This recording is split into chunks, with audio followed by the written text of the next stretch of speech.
Offset function series में इस concept को अब हम लोगों ने कम से कम इतना तो सीख लिया है कि किसी भी सिचुएशन में स्टैटिक से डायनामिक अगर किसी भी डेटा को पुल करके लाना हो तो इस ऑफसेट को बहुत बेहतरीन तरीके से किसी दूसरे फंक्शन के साथ भी एसोसिएट करके यूज कर सकते हैं हम लोग। तो इसी सीक्वेंस में मैं आज आप लोगों के सामने ऑफसेट के अलग अलग पर्सपेक्टिव, अलग अलग एग्जाम्पल आपके सामने रखता हूं और मैं ये चेक करता हूं कि आप इस सिनेरियो में कैसे इस ऑफसेट को यूज करेंगे। तो आगे चलते हैं वीडियो में। और एक बात इंपॉर्टेंट कि जब ऑफसेट की बात होगी तो डैशबोर्ड उससे कभी भी अछूता नहीं रह सकते हैं। मतलब डैशबोर्ड और ऑफसेट का जो रिलेशन है वो वैसा ही रिलेशन है जैसा मैच के बिना इंडेक्स नहीं और इंडेक्स के बिना मैच नहीं। तो ये रखता हूं आप लोगों के सामने एग्जांपल, एक तरीके से डैशबोर्ड का आगाज है।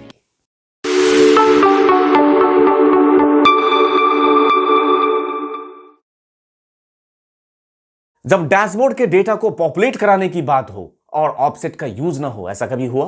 बिल्कुल नहीं हुआ है। तो एक तरीके से आप इसको डैशबोर्ड डेवलपमेंट का आगाज समझ सकते हैं। ये बहुत ही छोटा सा डेटा, बहुत छोटे छोटे डेटा से आप लोगों को अवगत कराना शुरू करूंगा इस ऑफसेट के जरिए। मेरे पास एक ये डेटा सेट है।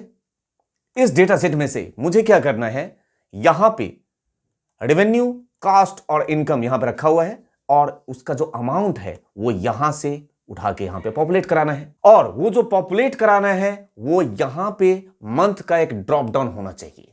उस ड्रॉप डाउन में से मैं जो मंथ पिक करता हूं उसका डेटा यहां से उठाए और यहां पे क्या कर दे, पॉपुलेट कर दे।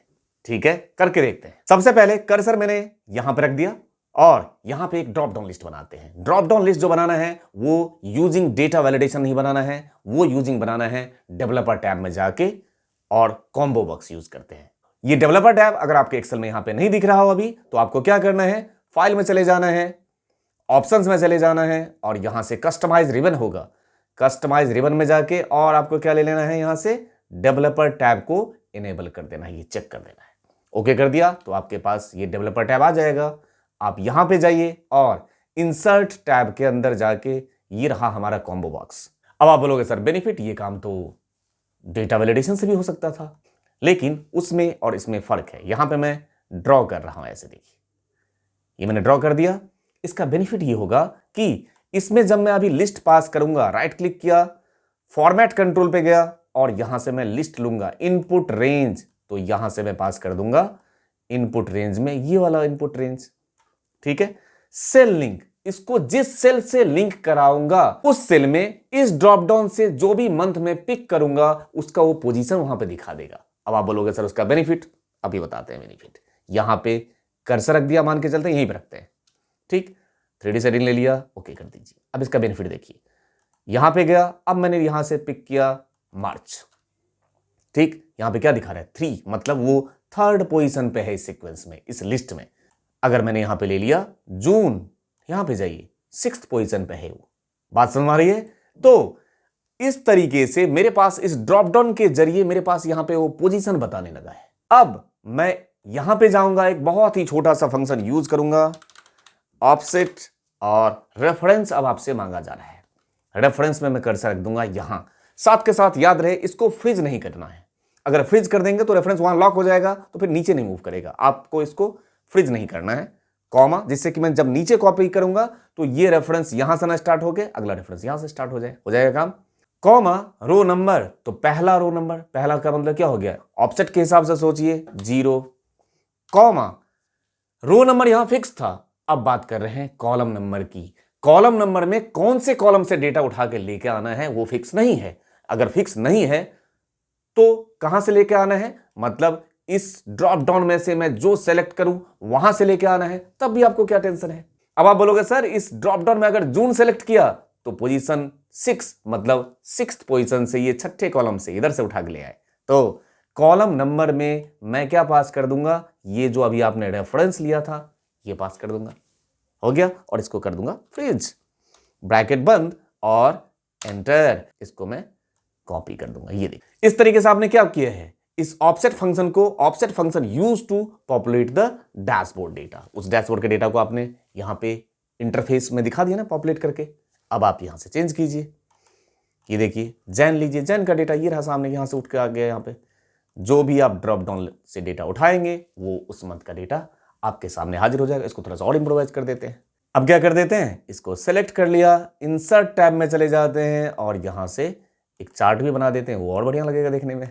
राइट क्लिक कर दिया, यहां से सेलेक्ट डेटा, और हमें ये कॉस्ट नहीं चाहिए होगा, है ना।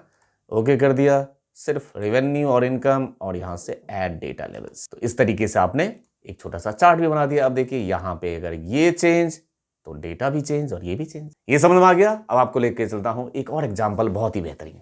अब इस एग्जांपल में देखिए, change this date to change the report title.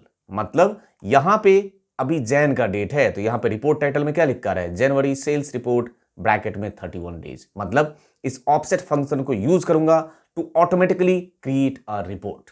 मतलब अगर मैं यहां से फेब का मंथ ले लूं, सेकेंड मंथ ले लिया, एंटर प्रेस कीजिए, नीचे देखिए चेंज हो गया होगा, फेब सेल्स रिपोर्ट 29 डेज। ये हम कब यूज करते हैं, जब डैशबोर्ड बनाते हैं तो एज अ हेडर, वो भी डायनामिक हेडर, ऑटोमेटिकली अपडेट होता रहे, उसके लिए यूज कर सकते हैं। ऐसे ही छोटी छोटी चीजें जो बारीकी से आप सीख रहे हैं ना, उन चीज का यूज करना आप डैशबोर्ड में बहुत अच्छे से इफेक्टिव वे में आप अप्लाई कर सकते हैं। अब क्या करना है, मुझे यहाँ पे डेज दिखाना है, और डेज दिखाने में वैसे कोई दिक्कत नहीं है।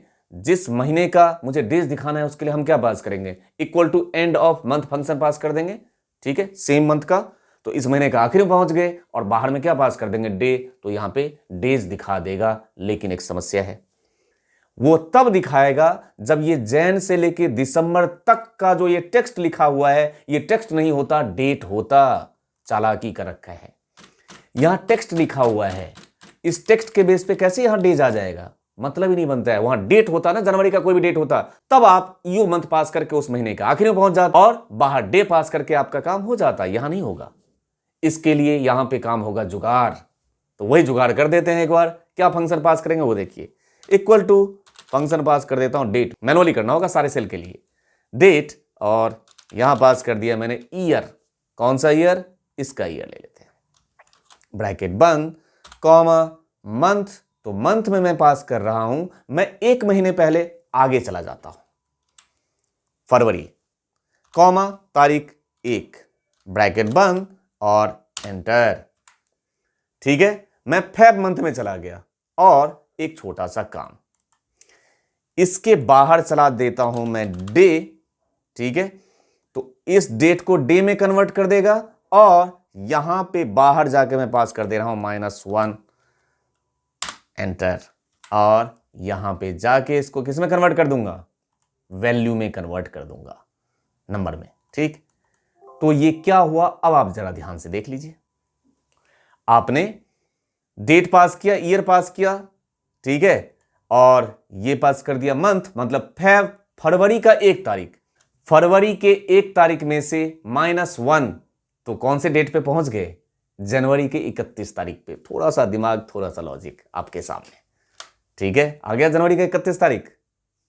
ठीक है, 31 डेज का होता है ना जनवरी, और यही काम हम पूरे इस डेटा सेट के लिए कर देंगे। अब मुझे रिपोर्ट टाइटल में इस तरीके से लिख के चाहिए, मंथ का नाम, फिर बीच में सेल्स रिपोर्ट, मतलब मंथ का नाम तो यहां से आ जाएगा ना, ये है ना, फिर सेल्स रिपोर्ट, और ब्रैकेट में यहां से ये डेट पिक कर ले और आगे डेज लगा दे। कैसे पास करेंगे वो देखिए। अब सबसे पहले यहां पे पास करेंगे इक्वल टू ऑफसेट। आपसे मांगा जा रहा है रेफरेंस, तो रेफरेंस में कर्सर कहां रखेंगे, टेबल का, ये रहा रेफरेंस, कॉमा, रोज, तो यहां पे मैं पास कर दूंगा मंथ।